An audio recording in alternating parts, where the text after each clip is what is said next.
اپنی اللہ کے نظام کے مطابق کریں، شادیاں ثقافت کے مطابق اور ہندوستانی رواج کے مطابق نہ کریں، شادیاں اللہ کے دین کے نظام کے مطابق کریں۔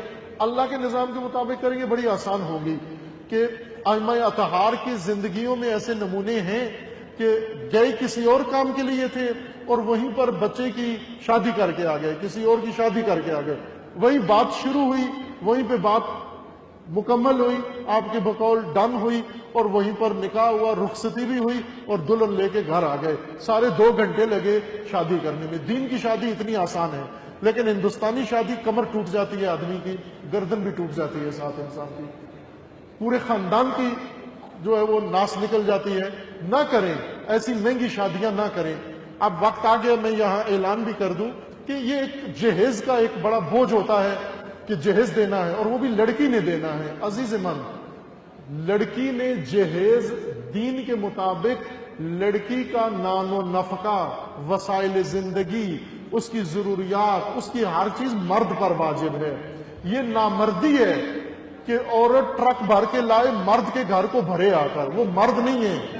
جو عورت کے بستر میں سوتا ہے، عورت کی پلیٹ میں کھاتا ہے، عورت کے چمچے پہ مہمان بلاتا ہے، مونچھوں کو تو دیتا ہے، وہ پلیٹیں کس کی ہیں؟ بیوی کی۔ بستر کس کا ہے؟ بیوی کا۔ پلنگ کس کا ہے؟ بیوی کا۔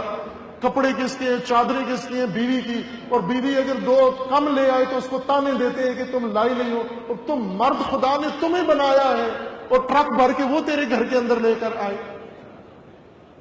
یہ نہیں ہے، یہ غلط نظام ہے۔ مرد کو چاہیے اپنا گھر خود بنائے، اپنے گھر کو بھرے، صوفہ خود خریدے، جہیز خود خریدے۔ میں عموماً چاہتا ہوں شادی کی محفل میں یہ گفتگو کروں، لیکن وہ شادی کے ماحول کو دیکھ کر، نزاکت کو دیکھ کر چپ ہو جاتا ہوں۔ منتظر تھا کوئی عمومی مجلس ہو شادی کی نہ ہو تاکہ اس میں یہ بات عرض کروں۔ وہ بھی اپنے اپنے گھروں سے شروع کریں، خصوصاً جن کے بیٹوں کی شادیاں ہیں وہ شروع کریں۔ بیٹوں کی شادیاں والے جا کے بیٹی والوں کو کہہ دیں کہ آپ نے جہیز نہیں دینا، جہیز ہم نے دینا ہے۔ بیٹیوں والے کہیں گے تو وہ کہیں گے دیکھو مولانا کی بات سے اب ان کو بہانہ مل گیا ہے۔ بیٹوں والے پہل کریں، بیٹوں والے جا کر بیٹی والوں کو کہیں، لڑکی والوں کو کہیں کہ ہم نے جہیز نہیں لینا، ہم نے آپ کی بیٹی چاہیے ہمیں۔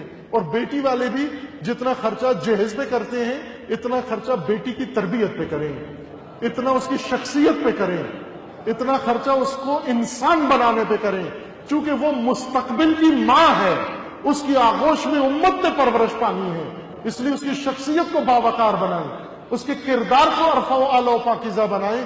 اس کو یہ لٹرم پٹرم خرید کے دے کر آپ نے بیٹی کو کہیں نہیں پہنچایا، اور یہ ظاہری رسم و رسوم مومنین کے ساتھ نہیں جچتے کہ ایک طرف سے ہم مومن کہتے ہیں اور علی اور سیدہ کے پیروکار کہتے ہیں، اور دوسری طرف سے ہم اپنے شادیوں بیاہوں میں سارا وہی کرتے ہیں جو دوسرے بے دین لوگ انجام دیتے ہیں۔ اس برائی سے جان چھڑائیں، پاکیزہ کریں اور ان جوانوں کی شادیاں آسان کریں۔ روایت کے اندر ہے، سنیں روایت یہ کہ اگر کسی گھر کے اندر لڑکی کا رشتہ موجود ہو اور اس گھر میں مناسب رشتہ آئے اور وہ رشتہ نہ انکار کر دیں، صرف اس وجہ سے اس کی رنگت کالی ہے، صرف اس وجہ سے کہ اس کی تنخواہ کم ہے، صرف اس وجہ سے کہ اس کا خاندان تھوڑا کم ہے، صرف اس وجہ سے کہ اس کی ذات وہ نہیں ہے جو ہماری ہے، اس وجہ سے اگر رشتہ، ایک اچھے جوان کا رشتہ کسی نے رد کر دیا، خداوند تبارک و تعالی اس گھر کے اندر سے برکت اٹھا لیتا ہے، اور ان گھروں کو انہی لوگوں سے نقصان پہنچاتا ہے جو غیر الہی معیاروں کے اوپر انتخاب کرتے ہیں، کہ دینی کو رد کر دیا، دینی شخصیت کو رد کر دیا کسی کمزوری کی وجہ سے، اور اس کی جگہ پر کسی اور کو جا کر انتخاب کیا، اسی کے ہاتھوں اب رسوا ہوتے ہیں۔ بیٹی تیسرے دن روٹھی ہوئی گھر میں بیٹھی ہوتی ہے، پھر طلاقیں ہو جاتی ہیں، کورٹ میں جاتے ہیں، اور باقی جتنی ذلت رسوائی ہوتی ہے۔ بچیں اس سے۔ خداوند تبارک و تعالیٰ نے حفاظت کے لیے یہ نظام بنایا، خاندان بنایا۔ عزیزان، یہ سب جوانوں کے لیے ہے، لیکن